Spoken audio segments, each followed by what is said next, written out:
ಕೊರಟಗೆರೆಯ Ravindra Bharati PU ಕಾಲೇಜಿನಲ್ಲಿ ನಿನ್ನೆಯಷ್ಟೇ ಪ್ರಕಟವಾದ ದ್ವಿತೀಯ ಪಿಯುಸಿ ಪರೀಕ್ಷೆಯ ಫಲಿತಾಂಶದ ಸಲುವಾಗಿ ಇಂದು ಕಾಲೇಜು ಆವರಣದಲ್ಲಿ ಉತ್ತೀರ್ಣರಾದ ಎಲ್ಲಾ ವಿದ್ಯಾರ್ಥಿಗಳಿಗೆ ಸನ್ಮಾನ ಸಮಾರಂಭ ಏರ್ಪಡಿಸಲಾಗಿತ್ತು.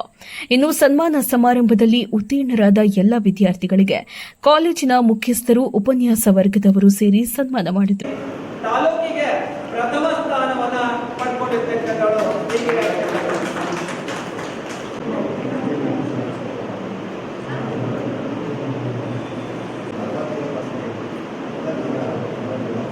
ಫಿಸಿಕ್ಸ್ 92, ಕೆಮಿಸ್ಟ್ರಿ 91, 1.6% ಅಂಕಗಳಾಗಿರ್ತಕ್ಕಂಥ ಮತ್ತೊಂದು ಬಯಾಲಜಿ 88 ಅಂಕಗಳಾಗಿರ್ತಕ್ಕಂಥ 94, ಬಯಾಲಜಿ 89 ಅಂಕಗಳು, ಒಟ್ಟು ಅಂಕಗಳು 5. ಕೆಮಿಸ್ಟ್ರಿ 93, ಮ್ಯಾಥ್ಸ್ 97, ಬಯಾಲಜಿ ಮತ್ತೆ ಎಕನಾಮಿಕ್ಸ್ 91, ಬಿಸ್ನೆಸ್ 76,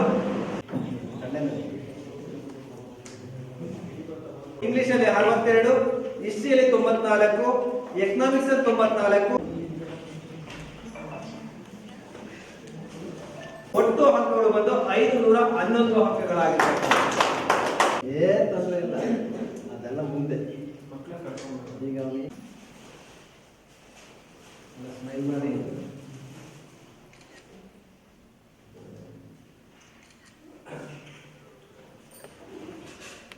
ಈ ಕುರಿತು ಮಾತನಾಡಿದ ಗಣ್ಯರು ಕಾಲೇಜಿನ ವೈಶಿಷ್ಟ್ಯಗಳನ್ನು ವಿವರಿಸುತ್ತಾ, ಕಾಲೇಜಿನಲ್ಲಿ ಇದುವರೆಗೂ ಫಲಿತಾಂಶಕ್ಕಿಂತ ಮಕ್ಕಳ ಉಜ್ವಲ ಭವಿಷ್ಯಕ್ಕೆ ಒತ್ತು ಕೊಡುವುದಾಗಿ ತಿಳಿಸಿ, ಇಂದು ತಮ್ಮ ಕಾಲೇಜಿನ ವಿದ್ಯಾರ್ಥಿ ತಾಲೂಕಿಗೆ ಪ್ರಥಮ ಹಾಗೂ ರಾಜ್ಯದಲ್ಲಿ 17ನೇ ರ್ಯಾಂಕ್ ಪಡೆದಿರುವುದು ಸಂತಸದ ವಿಷಯ ಎಂದು ತಿಳಿಸಿದರು. ತಾಲೂಕಿಗೆ ಟಾಪ್ ಇದ್ದೀವಿ. 584 ಇಂದ ವರಲಕ್ಷ್ಮಿ ನಮ್ಮ ಕಾಲೇಜಿನ ಘನತೆಯನ್ನು ಜಾಸ್ತಿ ಮಾಡಿದ್ದಾಳೆ.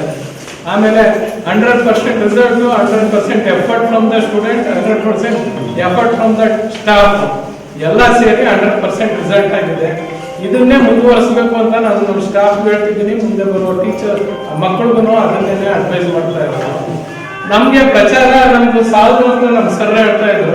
ನಾವು ನಂಬ್ಕೊಂಡ್ರೆ ಪ್ರಚಾರ ನಿಮ್ಮಿಂದ ಅಂದ್ರೆ ನಮ್ ರಿಸಲ್ಟ್ ಏನಿದೆಯೋ ಅದೇ ನಮ್ ಪ್ರಚಾರ. ನಾವ್ ಯಾರೇ ಏನೇ ಬ್ಯಾಡ್ ಪ್ರೊಪಗಂಡ ಮಾಡಿದ್ರು ನಾವೇನು ತಲೆ ಕೆಡಿಸ್ಕೊಂತಿಲ್ಲ. ನಮ್ ರಿಸಲ್ಟ್ ಏನಿದೆಯೋ ಅದೇ ನಮ್ಮ ಪ್ರೊಪಗಂಡ. ಅದಕ್ಕೆ ನಿಮ್ ಮುಂದೆ ಇದೇ ನಮ್ಮ ಪ್ರೊಪಗಂಡ. ದಯವಿಟ್ಟು ನೀವು ನಿಮಗ್ ಗೊತ್ತಿರೋದು ನಿಮ್ಮ ಮಕ್ಕಳಿಗೆ ಇನ್ನ ಮುಂದೆ ಬೇರೆ ಯಾರಾದ್ರೂ ತಿಳಿದಿದ್ರೆ ಅವ್ರಿಗೂ ಹೇಳಿ.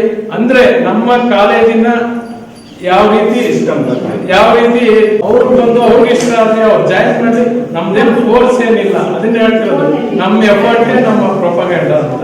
ಅದಕ್ಕೇನೆ ಮತ್ತೆ ಇಲ್ಲಿ ನಾವು ಜಾಸ್ತಿ ಯಾರನ್ನ ನಾವು ನೆನೆಸ್ಕೋಬೇಕಂದ್ರೆ ಚೈತ್ರ ನಿರಂಜನ್ ಅವರು ಪಾಪ ಪ್ರೆಗ್ನೆಂಟ್ ಇದ್ರು ಬಂದು ಅಷ್ಟು ದಿನ ಇದ್ದು ಇಷ್ಟೆಲ್ಲಾನು ಮಾಡಿ ಹೋಗಿದ್ದಾರೆ. ಅವ್ರು ಹೋದ್ರು ಮತ್ತೆ ಡೆಲಿವರಿ ಆದ್ರೂ ಬಂದು ಸ್ವಲ್ಪ ದಿನ ಇದ್ದು ಹೋಗಿದ್ದಾರೆ. ಅವ್ರ ನಿಮ್ಗೆ ಟೀಚ್ ಮಾಡಿ ಹೋಗಿದ್ದಾರೆ. ಅವ್ರು ನಾವು ವಿ ಆರ್ ಗ್ರೇಟ್ಫುಲ್. ಈ ವೇಳೆ ಮಾತನಾಡಿದ ತಾಲೂಕಿನ ಪ್ರಥಮ ರ್ಯಾಂಕ್ ಪಡೆದಿರುವ ವರಲಕ್ಷ್ಮಿ ಎ, ಕಾಲೇಜಿನ ಉಪನ್ಯಾಸಕರು ಹಾಗೂ ಆಡಳಿತ ಮಂಡಳಿಯ ಸಹಕಾರ ಮತ್ತು ಪೋಷಕರ ಪ್ರೋತ್ಸಾಹದಿಂದ ಇದು ಸಾಧ್ಯವಾಯಿತು ಎಂದು ತಿಳಿಸಿದರು. ನನ್ನ ಹೆಸರು ವರಲಕ್ಷ್ಮಿ ಎ. ನಾನು ರವೀಂದ್ರ ಭಾರತಿ ಪದವಿ ಪೂರ್ವ ಕಾಲೇಜಿನಲ್ಲಿ ವ್ಯಾಸಂಗ ಮಾಡುತ್ತಿದ್ದು, ನನ್ನ ಸೆಕೆಂಡ್ PUCಯಲ್ಲಿ 584 ಅಂಕಗಳನ್ನು ತೆಗೆದುಕೊಂಡಿದ್ದೇನೆ. ಇಲ್ಲಿ ನನ್ನ ಎಲ್ಲ ಲೆಕ್ಚರರ್ಸ್ ಕೂಡ ತುಂಬ ಸಪೋರ್ಟಿವ್ ಆಗಿದ್ದರು. ಆ್ಯಂಡ್ ನನಗೆ ಯಾವಾಗ ಸ್ಟ್ರೆಸ್ ಫೀಲ್ ಆಗ್ತಿತ್ತೋ ಎಲ್ಲರೂ ಕೂಡ ಸ್ಟ್ರೆಸ್ ಮಾಡ್ಕೋಬೇಡ ಅಂತ ಹೇಳಿ ತುಂಬ ಸಪೋರ್ಟಿವ್ ಆಗಿದ್ದರು ಆ್ಯಂಡ್ ಸಪೋರ್ಟ್ ಮಾಡಿದರು. ಆ್ಯಂಡ್ ನನ್ನ ಪೇರೆಂಟ್ಸು ಅಷ್ಟೇ. ಕ್ಲಾಸಸ್ ಸ್ಟಾರ್ಟ್ ಆಗ್ತಿದ್ದು ಮಾರ್ನಿಂಗ್ 8 to 6 ಇರ್ತಿತ್ತು. ಆವಾಗ ಕೂಡ ಎಲ್ಲರೂ ನನ್ನ ಪೇರೆಂಟ್ಸ್ ಕೂಡ ಕರ್ಕೊಂಡು ಹೋಗ್ತಿದ್ರು. ಸೊ ಎಲ್ಲರೂ ಸಪೋರ್ಟಿವ್ ಆಗಿದ್ದರು. ಹಂಗೆ ಎಲ್ಲರಿಗೂ ಥ್ಯಾಂಕ್ಸ್ ಹೇಳ್ತೀನಿ. ನನ್ನ ಹೆಸರು ಗೌತಮ್ ಅಂತ. ನಾನು 544 ಮಾರ್ಕ್ಸ್ನ ಸ್ಕೋರ್ ಮಾಡ್ಕೊಂಡಿದ್ದೀನಿ. ತುಂಬ ಖುಷಿ ಆಗ್ತೈತೆ. ತುಂಬ ಲೆಕ್ಚರರ್ಸ್ ಎಲ್ಲ ಚೆನ್ನಾಗಿ ಸಪೋರ್ಟಿವ್ ಆಗಿದ್ದರು. ಮತ್ತು ನಾನು ಹೈಸ್ಕೂಲ್ ಕೂಡ ಇಲ್ಲೇ ರವೀಂದ್ರ ಭಾರತಿ ಎಲ್ಲ ಕಂಪ್ಲೀಟ್ ಮಾಡಿದ್ದು. ಮತ್ತು ಎಲ್ಲ ಟೀಚರ್ಸು ಚೆನ್ನಾಗಿ ಸಪೋರ್ಟ್ ಮಾಡಿದ್ದಾರೆ. ಮತ್ತು ಮ್ಯಾನೇಜ್ಮೆಂಟು, ಫ್ಯಾಕಲ್ಟಿ ಎಲ್ಲ ಚೆನ್ನಾಗೈತೆ. My name Gautam S. ನಾನು 538 ಮಾರ್ಕ್ಸ್ ತೆಗೆದಿದ್ದೀನಿ. ನಾನು ರವೀಂದ್ರ ಭಾರತಿ ಪದವಿ ಪೂರ್ವ ಕಾಲೇಜಲ್ಲಿ ಓದ್ತಿದ್ದೀನಿ. ನನಗೆ ಪೇರೆಂಟ್ಸ್ ಮತ್ತು ಲೆಕ್ಚರರ್ ಸಪೋರ್ಟ್ ತುಂಬ ಸಿಕ್ತು. ಸ್ಪೆಷಲ್ ಕ್ಲಾಸ್ ಮಾಡಿದ್ರಿಂದ ತುಂಬ ಅನುಕೂಲ ಆಯಿತು. ಅವರು ತುಂಬ ಚೆನ್ನಾಗಿ ಪಾಠ ಮಾಡಿದ್ರು, ತುಂಬ ಚೆನ್ನಾಗಿ ಹೇಳ್ಕೊಟ್ರು. ನಾನು 10th ಮಾರ್ಕ್ಸ್ಗೆ ಕಂಪೇರ್ ಮಾಡಿದ್ರೆ ತುಂಬ ಚೆನ್ನಾಗಿ ಸ್ಕೋರ್ ಮಾಡಿದ್ದೀನಿ. ತುಂಬ ಪ್ರೌಡ್ ಇದೆ ನನ್ನ ಮೇಲೆ ನನಗೆ. ಇನ್ನು ಕಾಲೇಜಿನ ಉಪನ್ಯಾಸಕರು ಮಾತನಾಡುತ್ತಾ, ನಮ್ಮಲ್ಲಿ ವಿದ್ಯಾರ್ಥಿಗಳಿಗೆ ಎಲ್ಲಾ ರೀತಿಯ ಕೋಚಿಂಗ್ ನೀಡಿ ಪರೀಕ್ಷೆಯಲ್ಲಿ ಅತ್ಯುತ್ತಮ ಅಂಕಗಳನ್ನು ಪಡೆಯುವ ಮಾರ್ಗಸೂಚಿಯಾಗಿ ಎಲ್ಲರೂ ಶ್ರಮಿಸುತ್ತೇವೆ. ಮುಂದಿನ ದಿನಗಳಲ್ಲಿ ಇನ್ನಷ್ಟು ವಿದ್ಯಾರ್ಥಿಗಳನ್ನು ಪ್ರೋತ್ಸಾಹಿಸುವುದಾಗಿ ತಿಳಿಸಿದರು. Ravindra Bharati pre university college Koratagere. ನಮ್ಮ ಕಾಲೇಜಲ್ಲಿ ಇವತ್ತು ಸಕ್ಸಸ್ ಮೀಟನ್ನು ಕರೆದಿದ್ವಿ. ಯಾಕೆಂದರೆ ನಮ್ಮ ಕಾಲೇಜಿನ ವಿದ್ಯಾರ್ಥಿಗಳು ನಿನ್ನೆ ದ್ವಿತೀಯ PUC ಫಲಿತಾಂಶದಲ್ಲಿ ತಾಲೂಕಿಗೆ ಪ್ರಥಮ ರ್ಯಾಂಕನ್ನು ಪಡೆದಿದ್ದಾರೆ, ಹಾಗೆ ರಾಜ್ಯಕ್ಕೆ 17ನೇ ರ್ಯಾಂಕನ್ನು ಪಡ್ಕೊಂಡಿದ್ದಾರೆ. We are giving the quality of educations. ಅದ್ರ ಜೊತೆಗೆ ಮೆಂಟರ್ಶಿಪ್ ಇದೆ and also that all the management supported us and we are giving the quality of material. ಅದರ ಜೊತೆಗೆ ನಮ್ಮ ಎಲ್ಲ ಉಪನ್ಯಾಸಕರು ಸಹ ಏನು ಮಾಡಿದೆ, ಸಮಯಕ್ಕೆ ತಕ್ಕಂತೆ ವಿದ್ಯಾರ್ಥಿಗಳಿಗೆ what kind of education study materials we want to give ಅನ್ನೋದನ್ನು ಪ್ಲ್ಯಾನ್ ಮಾಡಿ ಮತ್ತು ಆ ಟೈಮ್ ಲಿಮಿಟಲ್ಲಿ ಅವರಿಗೆ ಟ್ರೈನ್ ಮಾಡಿರೋದ್ರಿಂದ ಸೆವರಲ್ ಪ್ರಿಪ್ರೇಟರಿ ಎಕ್ಸಾಮ್ಸನ್ನು ಕಂಡಕ್ಟ್ ಮಾಡಿರೋದ್ರಿಂದ ಈ ರೀತಿ ಫಲಿತಾಂಶ ಬರೋದಕ್ಕೆ ಕಾರಣ ಆಗಿದೆ. We feel very happy because we feel happy to share this news to the media. ಯಾಕೆಂದರೆ ಇದು ನಮ್ಮ ಕಾಲೇಜಿನ ಒಂದು ಹೆಮ್ಮೆಯ ವಿಚಾರ ಆಗಿದೆ. We feel pride for our result. ಅದ್ರ ಜೊತೆಗೆ ನಮಗೆ ಸಪೋರ್ಟ್ ಮಾಡಿದಂತಹ ವಿದ್ಯಾರ್ಥಿಗಳು ಮತ್ತು ಎಲ್ಲ ಮ್ಯಾನೇಜ್ಮೆಂಟಿಗೂ ಸಹ ನಾವು ಧನ್ಯವಾದನ ಹೇಳ್ತಾ ಇದ್ದೀವಿ.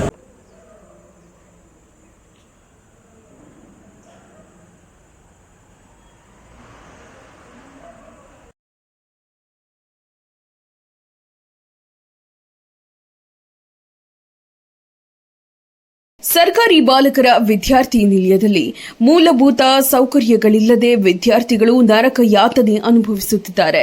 ಸರಿಯಾದ ಊಟ, ಶುದ್ಧ ಕುಡಿಯುವ ನೀರು ಮತ್ತು ವಸತಿ ವ್ಯವಸ್ಥೆ ಇಲ್ಲದೆ ಕಂಗೆಟ್ಟ ವಿದ್ಯಾರ್ಥಿಗಳು ಇಂದು ಆಡಳಿತ ಮಂಡಳಿಯ ವಿರುದ್ಧ ತಮ್ಮ ಅಸಮಾಧಾನವನ್ನು ಹೊರಹಾಕಿರುವ ಘಟನೆ ಚಿಂತಾಮಣಿ ನಗರದ ಗಜಾನನ ವೃತ್ತದ ಬಳಿ HDFC ಬ್ಯಾಂಕ್ ಮುಂಭಾಗ ಇರುವ ಸರ್ಕಾರಿ ಪರಿಶಿಷ್ಟ ವರ್ಗಗಳ ಮೆಟ್ರಿಕ್ ನಂತರ ಬಾಲಕರ ವಿದ್ಯಾರ್ಥಿ ನಿಲಯದಲ್ಲಿ ಘಟನೆ ನಡೆದಿದೆ.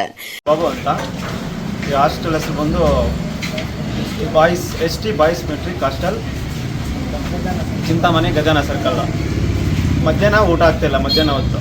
ಮತ್ತು ಏನಾದರೂ ಕೇಳಿದ್ರೆ ರಸ ಕೇಳಿದ್ರೆ ಗ್ಯಾಸ್ ಇಲ್ಲ, ಪಲ್ಯ ಕೇಳಿದ್ರೆ ಗ್ಯಾಸ್ ಇಲ್ಲ, ಏನು ಕೇಳಿದ್ರೂ ಗ್ಯಾಸ್ ಇಲ್ಲ ಅಂತಾರೆ ಸರ್. ಮತ್ತು ಊಟ ಕಾಟಾಚಾರಕ್ಕೆ ಮಾಡ್ತಾರೆ, ಕರೆಕ್ಟಾಗಿ ಮಾಡಲ್ಲ ಟಿಫನ್ನ. ಅವ್ರು ಕೇಳಿದ್ರೆ ಮಾಡ್ತೀನಪ್ಪ ಅಂತಾರೆ. ಅದು ನಡೀತೈತೆ ಸರ್ ಹಾಸ್ಟೆಲಲ್ಲಿ, ಚಲೋ ಸೈಡ್ ಸರ್. ಒಂದು ಉಪ್ಪು ಕಮ್ಮಿ ಇರ್ತದೆ, ಇನ್ನೊಂದು ಕ್ವಾಲಿಟಿ ಇರಲ್ಲ. ನೀರು ಹೆಂಗ್ ಬೇಕಾದ್ರೆ ಹಂಗೆ ಆಗಿರ್ತಾರೆ. ಮಜ್ಜಿಗೆ ಅದು ಸರಕು ನೀರ ಇಲ್ಲ ಮಜ್ಜಿಗೆನ ಅನ್ನೋದು ನಮಗೂ ಅರ್ಥ ಆಗಲ್ಲ. ಇನ್ನೊಂದು ಸರ್, ನೈಟ್ ಟೈಮು ಊಟ ಏನಾದರೂ ಚೆನ್ನಾಗಿಲ್ಲ ಅಂತ ಹೇಳ್ಬಿಟ್ಟು ಕೇಳಿದ್ರೆ ಮ್ಯಾಮ್ನ ಇಲ್ಲನಪ್ಪ ನಾನು ಹೇಳ್ತೀನಿ ಅಂತ ಹೇಳ್ತಾರೆ. ಮತ್ತೆ ಒಂದೆರಡು ದಿವಸ ಚೆನ್ನಾಗಿ ಮಾಡಿರ್ತಾರೆ, ಮತ್ತೆ 3ನೇ ದಿವಸ ಅದೇ ರೂಟೀನು. ಮತ್ತೆ ಏನಾದರೂ ಮಧ್ಯಾಹ್ನ ಹೊತ್ತು ಯಾಕೆ ನಾವು ಊಟ ಕೊಡ್ತಿಲ್ಲ ಅಂತ ಹೇಳ್ಬಿಟ್ಟು ನಾವೇನಾದರೂ ಮಾತಾಡಿದ್ರೆ ಗ್ಯಾಸ್ ಶಾರ್ಟೇಜು, ನಿಮ್ಮ ಕಾಲೇಜ್ ಟೈಮ್ಗಳಲ್ಲಿ ಏನಾದರೂ ಗ್ಯಾಸ್ ಏನಾದರೂ ಆಗೋಗ್ಬಿಟ್ರೆ ನಾವೇನು ಮಾಡೋದು, ಅದಕ್ಕೆ ನಿಮಗೆ ಆ ಥರ ಅಲರ್ಟ್ ಮಾಡೋಣ ಅಂತ ಹೇಳ್ಬಿಟ್ಟು ನಾನು ಮಧ್ಯಾಹ್ನ ಹೊತ್ತು ಅದ್ರ ಬಗ್ಗೆ ನಾವು ಮಾತಾಡಿದ್ವಿ ಸರ್. ಮ್ಯಾಮ್ ಹೇಳಿದ್ದಾರೆ ಹಂಗೆ ಮಾಡಿ ಅಂತ ಹೇಳ್ಬಿಟ್ಟು ನಾವು ಒಂದು ಸ್ವಲ್ಪ ಸೈಲೆಂಟ್ ಆಗಿದ್ವಿ. ಭಾನುವಾರ ದಿವಸ ಚಪಾತಿ ಕೊಡೋದಿಲ್ಲ, ನಾರ್ಮಲ್ಲು ಬೆಳಗ್ಗೆ ಅನ್ನ ಸಾಂಬಾರು ಇದೆಲ್ಲ ಮಾಡ್ತಾರೆ. ದೋಸೆ ಇರೋದಿಲ್ಲ, ದೋಸೆ ಎಲ್ಲ ಚಪಾತಿ ಎಲ್ಲ ಮಾಡೋರೆ. ಪಲ್ಯ ಮಧ್ಯಾಹ್ನ ಊಟನೇ ಇರಲ್ಲ ಸರ್. ಒಂದು 270 ಮೆಂಬರ್ಸ್ ಇದೆ ಸರ್. ಈ ಸಮಸ್ಯೆ ನಿಮಗೆ ಎಷ್ಟು ದಿನದಿಂದ ಇದೆ? ನಿಮಗೆ 2 ವೀಕ್ಸ್ ಇದೆ ಸರ್. ಮುಂಚೆ ಎಲ್ಲ ಕೊಡ್ತಾ ಇದ್ರಾ? ಮತ್ತೆ ಇದು ವೀಕ್ ಡೇಸ್, ಸಾಟರ್ಡೆ ಸಂಡೇ ಏನಾನ ಹಾಲಿಡೇಸ್, ಗೌರ್ಮೆಂಟ್ ಹಾಲಿಡೇಸ್ ಬಂದಾಗ ಹಾಸ್ಟೆಲ್ ಕ್ಲೋಸ್ ಮಾಡಿಬಿಡ್ತಾರೆ. ಎಲ್ಲ ಹಾಸ್ಟೆಲ್ ಇರುತ್ತೆ, ಬರೀ ಇದೊಂದು ಹಾಸ್ಟೆಲ್ ಮಾತ್ರ ಕ್ಲೋಸ್ ಮಾಡ್ತಾರೆ. ನೀವೇನು ಮಾಡ್ಕೊಳ್ತೀರಾ ಮತ್ತೆ? ಸರ್ ಎಷ್ಟು ದೂರ ಇದ್ರೂ ಟ್ರಾವೆಲ್ ಮಾಡ್ಕೊಂಡು ಊರಿಗೆ ಹೋಗ್ಬೇಕಾದ್ರೆ ಸರ್ ನಮಗೆ ಹಾಸ್ಟೆಲ್ಲು ಬೇರೆ ಹಾಸ್ಟೆಲ್ಸ್ ಎಲ್ಲನೂ ಕ್ಲೋಸ್ ಇರಲ್ಲ. ನಮ್ಮ ಹಾಸ್ಟೆಲ್ ಮಾತ್ರ ಸ್ಪೆಷಲ್ ಆಗಿ ಮಾತ್ರ. ಇವಾಗ ಎಲ್ಲ ಹಾಸ್ಟೆಲ್ ಮಧ್ಯಾಹ್ನ ಹೊತ್ತು ಅದೇನು ಅಂತ ಕೇಳಿದ್ರೆ ಗೌರ್ಮೆಂಟ್ ರಜಾ. ಇನ್ನೂ ಏನಾದರೂ ಇದೆಲ್ಲ ಮಾತಾಡಿದ್ರೆ ಈಗ ಇಲ್ಲ ನಾವು ನಮಗೂ ಹಬ್ಬ ಒಂದು ದಿವಸನೇ ಎಲ್ಲ ಸಿಗೋದು, ನಾವು ಮನೆಗೆ ಹೋಗಿ ಹಬ್ಬ ಮಾಡ್ಕೊತೇವೆ ಅಂತ ಹೇಳ್ತಾರೆ. ಆದ್ರೆ ನಾವು ಏನಾಗುತ್ತೆ ವಾರ್ಡನ್ ಯಾರು ಇಲ್ಲಿ? ನಾಗರಾಜ್ ನಮ್ಮ ಅವ್ರು ಬರ್ತಾರ, ದಿನ ಬರ್ತಾರೆ ನಿಮಗೆ? ಇಲ್ಲ, ಇವತ್ತು ನೆನ್ನೆ ಗೊತ್ತಿಲ್ಲ, ಇವತ್ತು ಬಂದಿದ್ದು. ರಜೆ ದಿನ ತಾವೆಲ್ಲೂ ಹೋಗ್ತೀರಾ ಉಳ್ಕೊಳ್ಳೋಕ್ಕೆ? ರಜೆ ದಿನ ಮನೆಗೆ ಹೋಗ್ತೀವಿ. ಈಗ ಇಲ್ಲಿ ಗ್ಯಾಸ್ ವಿದ್ಯಾರ್ಥಿಗಳಿಗೆ ನೀಡಲಾಗುತ್ತಿರುವ ಆಹಾರ ಅತ್ಯಂತ ಕಳಪೆಯಾಗಿದ್ದು ಆರೋಗ್ಯದ ಮೇಲೆ ದುಷ್ಪರಿಣಾಮ ಬೀರುತ್ತಿದೆ ಎಂದು ವಿದ್ಯಾರ್ಥಿಗಳು ದೂರಿದ್ದಾರೆ. ಶುದ್ಧ ಕುಡಿಯುವ ನೀರಿನ ವ್ಯವಸ್ಥೆ ಇಲ್ಲದೆ ವಿದ್ಯಾರ್ಥಿಗಳು ತೊಂದರೆ ಅನುಭವಿಸುತ್ತಿದ್ದಾರೆ. ವಾಟರ್ ಫಿಲ್ಟರ್ಗಳು ಸರಿಯಾಗಿ ಕೆಲಸ ಮಾಡ್ತಾ ಇಲ್ಲ. ಶೌಚಾಲಯಗಳು ದುಸ್ಥಿತಿಯಲ್ಲಿದ್ದು ಸರಿಯಾದ ನಿರ್ವಹಣೆ ಇಲ್ಲದೆ ಸಾಂಕ್ರಾಮಿಕ ರೋಗಗಳ ಭೀತಿ ಎದುರಾಗಿದೆ. ಮಂತ್ಲಿ ಒನ್ಸು ಸೋಪ್ ಕಿಟ್ ಕೊಡಬೇಕು. ಅದರಲ್ಲಿ ಮಂತ್ಲಿ ನಮ್ಗೆ ಸೋಪ್ ಕಿಟ್ ಕೊಡ್ತಾ ಇಲ್ಲ. 2 ಮಂತ್ಸ್ ಅಂತೂ ಸೋಪ್ ಕಿಟ್ ಕೊಡ್ತಾ ಇದ್ದಾರೆ. ಏನು ಅಂತ ಕೇಳಿದ್ರೆ ಇಲ್ಲ ಬರ್ತಿಲ್ಲ ಅಂತ ಹೇಳ್ತಾ ಇದ್ದಾರೆ. ಭಾನುವಾರ ಬಂದು ಚಪಾತಿ ಕೊಡ್ತಾ ಇಲ್ಲ ಸರ್. ಚಪಾತಿ ಕೊಡೋ ಬದಲು ಅನ್ನ ಸಾಂಬಾರು ಹಾಕ್ತಾ ಇದ್ದಾರೆ. ಏನಾದರೂ ಕೇಳಿದ್ರೆ ಗ್ಯಾಸ್ ಶಾರ್ಟೇಜ್, ನಾವು ಏನು ಮಾತಾಡಿದ್ರು ಗ್ಯಾಸ್ ಶಾರ್ಟೇಜ್ ಅಂತ ಹೇಳ್ತಾರೆ ಸರ್. ಎಲ್ಲ ಕೊಡ್ತಾ ಇಲ್ಲ. ನೈಟ್ ಟೈಮು ರಸಮ್ಮು ಅನ್ನ ಮಾತ್ರ ಮಾಡ್ತಾರೆ. ಇಲ್ಲ ಇವತ್ತೊಂದು ದಿವಸ ನಾವು ಕೇಳಿದ್ದಕ್ಕೆ ಮುದ್ದೆ ಮಾಡ್ತಿದ್ದಾರೆ ಸರ್. ಇವತ್ತು ಮಲ್ಕೊಳ್ಳೋಕ್ಕೇನೋ ವ್ಯವಸ್ಥೆ ಇದೆ ಸರ್. ಅದೇ ಮೆಸ್ಸೊಂದು ಪ್ರಾಬ್ಲಮ್ ಆಗಿದೆ. ಇವಾಗ ಮೆಸ್ಸೊಂದು ಪ್ರಾಬ್ಲಮ್ ಆಗಿದೆ. ಇನ್ನೊಂದು ವಾಟ್ರು ಸರಿಯಾದ ಟೈಮ್ಗಿರಲ್ಲ. ಡ್ರಿಂಕಿಂಗ್ ವಾಟರ್ ಇರ್ತಾರೆ ಸರ್. ಆ ಡ್ರಮ್ಗಳು ಕ್ಲೀನಾಗಿ ವಾಶ್ ಮಾಡಿರಲ್ಲ. ಎಲ್ಲ ಹಂಗೆ ಇರ್ತವೆ ಸರ್. ಹೈಜೀನಕ್ಕಂತೂ ವಾಶ್ರೂಮ್ಸ್ ಒಂದು ಹೈಜೀನೇ ಇಲ್ಲ ಸರ್. ಈ ಆ್ಯಕ್ಟಲ್ಲಿ ಬೇಕಾದರೆ ನೀವೇ ಬಂದು ಚೆಕ್ ಮಾಡ್ಕೋಬೋದು, ರೆಕಾರ್ಡ್ ಮಾಡ್ಕೊಳ್ಳಿ. ಹೈಜೀನೇ ಇಲ್ಲ ಸರ್. ಎಲ್ಲನೂ ಹಂಗೆ ಇರ್ತದೆ. ವೀಕ್ಲಿ ಒಂದು 2 ಟೈಮ್ಸ್ ಏನೋ ಕ್ಲೀನ್ ಮಾಡ್ತಾರೆ ಅಷ್ಟೇ ಸರ್. 2 ಟೈಮ್ಸ್ ಇಲ್ಲ 3 ಟೈಮ್ಸ್ ಕ್ಲೀನ್ ಮಾಡ್ತಾರೆ. ಹೈಜೀನ್ ಹಾಕಿರೋದಿಲ್ಲ. ನಾವೇನು ಮಾತಾಡಿದ್ರು ಈ ಥರ ಇರ್ತದೆ ಅಂತ ಹೇಳ್ಬಿಟ್ಟು ನಾವು ಮಾತಾಡೋದಿಲ್ಲ. ಎಲ್ಲನೂ ಹೇಳಿದ್ದೀವಿ ಸರ್. ಅದನ್ನು ಸರಿನಪ್ಪ ಅದೆಲ್ಲ ಮಾಡ್ತೀನಿ ಅಂತ ಹೇಳ್ತಾರೆ. ಬಟ್ ಅವರು ಕೆಲವೊಂದು ವಾರ ಏನೋ ಮಾಡ್ತಿದ್ರು ಸರ್. ಎಲ್ಲ ಕೆಳಗಡೆ ಸೊಂಪೆಲ್ಲ ಕ್ಲೀನ್ ಮಾಡ್ತಿದ್ರು, ಡ್ರಮ್ಗಳೆಲ್ಲ ಕ್ಲೀನ್ ಮಾಡ್ತಿದ್ರು. ಮತ್ತೆ ಇಲ್ಲ ಸರ್. ಮತ್ತೆ ನೀರು ಹಾಕ್ಬಿಡ್ತಾರೆ, ಮೇಲೆ ಹೊರಟೋಗ್ತಾರೆ ಸರ್. ಡ್ರಮ್ ಮೇಲೆ ಸುಮ್ಮನೆ ನೀರು ಹಾಕ್ತಾರೆ ಅಷ್ಟೇ. ಅದನ್ನು ತುಳಿಯೋದು ಇಲ್ಲ, ಏನಿಲ್ಲ. ನಾವು ಓದಲಿಕ್ಕೆ ಇಲ್ಲಿಗೆ ಬಂದಿದ್ದೇವೆ, ಆದರೆ ಇಲ್ಲಿನ ಕನಿಷ್ಠ ಸೌಲಭ್ಯಗಳ ಕೊರತೆಯಿಂದಾಗಿ ನಮ್ಮ ಓದಿನ ಮೇಲೆ ತೊಂದರೆಯಾಗುತ್ತಿದೆ. ಸರ್ಕಾರ ಮತ್ತು ಸಂಬಂಧಪಟ್ಟ ಇಲಾಖೆಯ ಅಧಿಕಾರಿಗಳು ಕೂಡಲೇ ಸ್ಥಳಕ್ಕೆ ಭೇಟಿ ನೀಡಿ ಈ ಸಮಸ್ಯೆಗಳನ್ನು ಪರಿಹರಿಸಬೇಕು ಎಂದು ಸಂಕಷ್ಟಕ್ಕೊಳಗಾದ ವಿದ್ಯಾರ್ಥಿಗಳು ಆಗ್ರಹಿಸಿದ್ದಾರೆ. ವಿದ್ಯಾರ್ಥಿಗಳ ಭವಿಷ್ಯದ ದೃಷ್ಟಿಯಿಂದ ಈ ಕೂಡಲೇ ಸರ್ಕಾರವು ಎಚ್ಚೆತ್ತುಕೊಂಡು ವಿದ್ಯಾರ್ಥಿ ನಿಲಯದ ಸ್ಥಿತಿಗತಿಯನ್ನು ಸುಧಾರಿಸಬೇಕಿದೆ.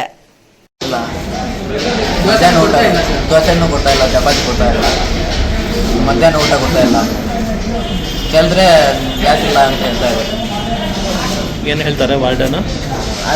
ಗ್ಯಾಸ್ ಇಲ್ಲ, ನಾವೇನು ಮಾಡೋದು? ಅಲ್ಲ, ಇದು ಅನ್ನ ಎಲ್ಲ ಕೊಡ್ತಾರೆ, ಎಲ್ಲ ಸರಿಯಾಗಿರ್ತದೆ ಎಲ್ಲ? ಒಂದಿನ ಚೆನ್ನಾಗಿ ಮಾಡ್ತಾರೆ, ಒಂದಿನ ಚೆನ್ನಾಗಿ ಮಾಡಲ್ಲ. ಒಂದಿನ ಉಪ್ಪಿದ್ರೆ ಖಾರ ಇರಲ್ಲ, ಖಾರ ಇದ್ದರೆ ಉಪ್ಪಿರಲ್ಲ. ಮತ್ತು ಚಿಕನಲ್ಲಿ ಉಪ್ಪು ಜಾಸ್ತಿ ಆಗಿದ್ದಾಗ ವಾರ್ಡನ್ ಕೇಳಿದ್ರೆ ಚೆನ್ನಾಗಿ ಮಾಡ್ತಾರೆ.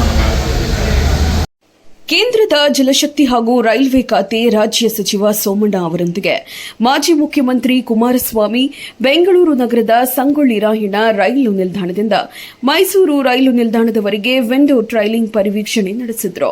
ರಾಮನಗರ, ಚನ್ನಪಟ್ಟಣ, ಮಂಡ್ಯ ಹಾಗೂ ಮೈಸೂರುವರೆಗೆ ಸಾಗುವ ಅತ್ಯಂತ ಮಹತ್ವದ ಈ ರೈಲು ಮಾರ್ಗದಲ್ಲಿ ಕೈಗೊಳ್ಳಲಾಗಿರುವ ಅಭಿವೃದ್ಧಿ ಕಾಮಗಾರಿಗಳು ಮತ್ತು ಇನ್ನು ಆಗಬೇಕಿರುವ ಜನೋಪಯೋಗಿ ಕೆಲಸಗಳ ಬಗ್ಗೆ ಪರಿವೀಕ್ಷಣೆ ನಡೆಸಿದರು. ಪ್ರತಿ ರೈಲು ನಿಲ್ದಾಣದಲ್ಲಿ ಸಾರ್ವಜನಿಕರನ್ನ ಖುದ್ದು ಭೇಟಿಯಾಗಿ ರೈಲ್ವೆ ಇಲಾಖೆಗೆ ಸಂಬಂಧಿಸಿದಂತೆ ಅಹವಾಲುಗಳನ್ನು ಸ್ವೀಕರಿಸಿದರು. ಪರಿವೀಕ್ಷಣೆಯ ಸಂದರ್ಭದಲ್ಲಿ ಮೈಸೂರು ಕೊಡಗು ಲೋಕಸಭೆ ಕ್ಷೇತ್ರದ ಸದಸ್ಯರಾದ ಯದುವೀರ್ ಒಡೆಯರ್ ಅವರು, ಮಾಜಿ ಮಂತ್ರಿಗಳಾದ ಶ್ರೀ ಡಿಸಿ ತಮ್ಮಣ್ಣ, ಸಿಎಸ್ ಪುಟ್ಟರಾಜು, ಸಾರಾ ಮಹೇಶ್, ಬೆಂಗಳೂರು ವಿಭಾಗೀಯ ರೈಲ್ವೆ ವ್ಯವಸ್ಥಾಪಕ ಆಶುತೋಷ್ ಕುಮಾರ್ ಸಿಂಗ್ ಸೇರಿ ರೈಲು ಮಾರ್ಗ ಹಾದು ಹೋಗುವ ಮಾರ್ಗದಲ್ಲಿ ಬರುವ ಪ್ರದೇಶಗಳ ಜನಪ್ರತಿನಿಧಿಗಳು, ಮುಖಂಡರು ಭಾಗಿಯಾಗಿದ್ದರು.